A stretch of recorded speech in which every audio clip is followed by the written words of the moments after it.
the scales are the least reliable measure of progress. And there's many reasons for this, but the main one is because they are so impacted by the different things that you do. So you can try this as an experiment. It's quite fun. If you go, it doesn't matter what you're wearing, if you've got shoes on or anything like that, you just want the number. Go and jump on the scales and have them set in kilos, okay? So whatever that number is, write it down. Then drink 500 mils of water. So very specifically 500 mils. You can drink more or less, but you need to make a note of how much. So it'll be quite a challenge, but just, get 500 mils in.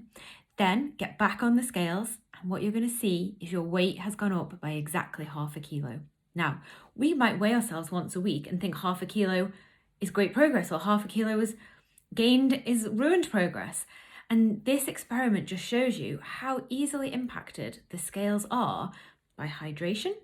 And hydration is impacted by what you've eaten, what you've not eaten, have you exercised, have you been for a wee, all of those different things. It's even impacted by hormones, so time of the month especially, but not just female reproductive hormones. We're also talking about like the impact of a bad night's sleep and the disruption to those hormones. So the scales are impacted by so many things, and we really can't use them for a single point in time measurement. So what I mean by that is, if you get on the scales one day, that one number on its own really doesn't mean anything. The only thing the scales are good for is to use for a trend line. So when you see the trend line going in a certain direction, obviously you can be making sure that's going in the direction that you want. So if you have a look in the workbook, you'll see an example of what we think our progress should look like versus what it actually looks like. And it's always going to go up and down as it comes down. And the one thing that's important to remember with that is that if you only weigh yourself weekly, and you're using that as your only point of measurement for progress, what might happen is all week you've been having a loss, and then say you have a high carbohydrate meal on a Saturday night, you weigh yourself on a Sunday morning because that's the day you weigh yourself, the scales are going to jump up.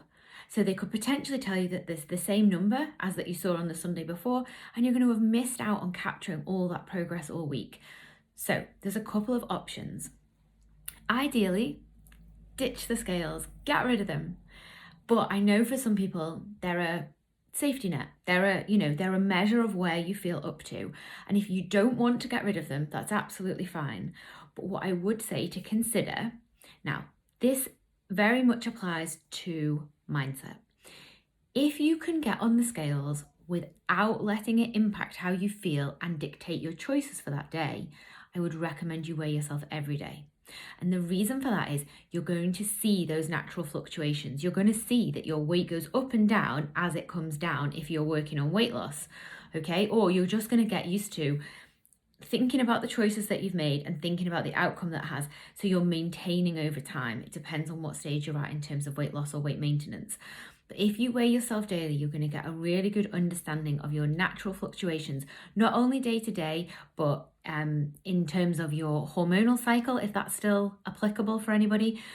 But you're going to get that impression of what it's like on a day-to-day basis. Now, if the scales cause you negative feelings, to feel like you've ruined anything, to eat more food because you feel like the numbers have gone up, so, well, why not? We've ruined it anyway.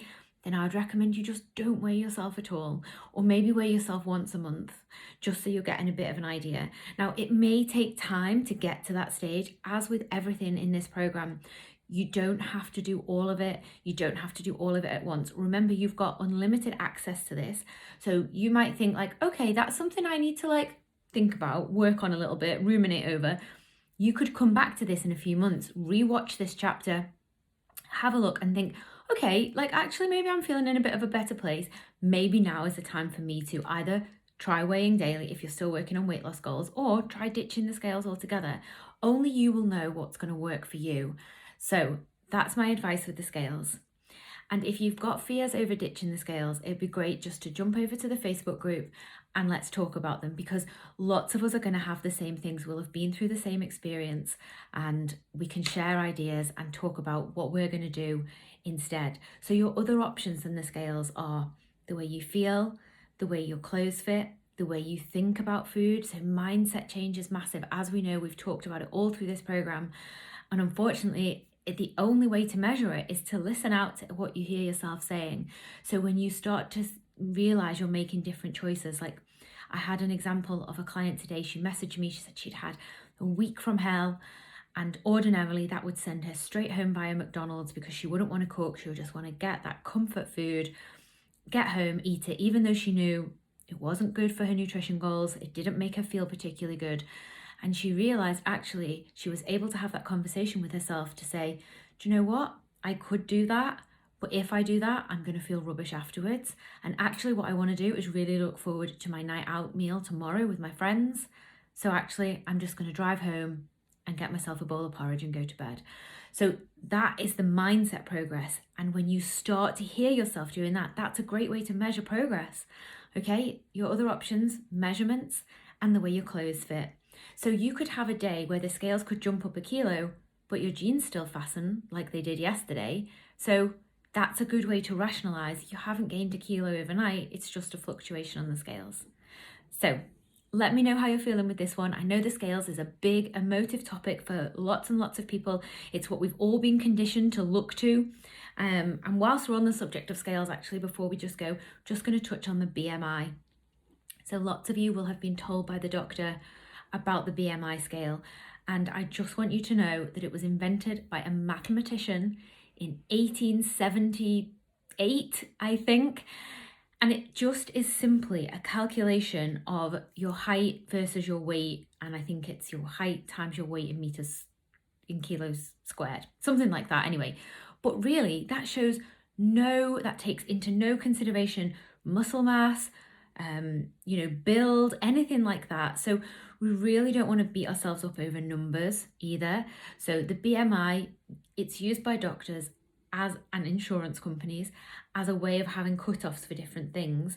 But really the best weight for you is the weight that you can happily live your life, feel good in yourself, and maintain it rather than fighting with yourself all the time. And this can go back as well to thinking about, we might have a scale weight in mind. Like lots and lots of clients come to me and say they want to be 10 stone. And I think it's because it's a round number, and it's probably around the weight that we all weighed in our early 20s. So lots of clients have that in mind because it reminds them of a different time in their lives. But actually, going back to that number on the scales is not going to change your life in the slightest. It's not going to make you more happy. It's not going to change a single thing. It's just going to mean you weigh a different number. So it's always about coming back to how you feel, where you can maintain, and what you think is a reasonable trade-off, because you can diet down to whatever low number that you want, but if you're miserable and you can't go out and you can't enjoy life, is it worth it? I don't think so. So we're focusing on finding a happy weight, and that doesn't have to be associated with a number on the scales. That comes down to a feeling.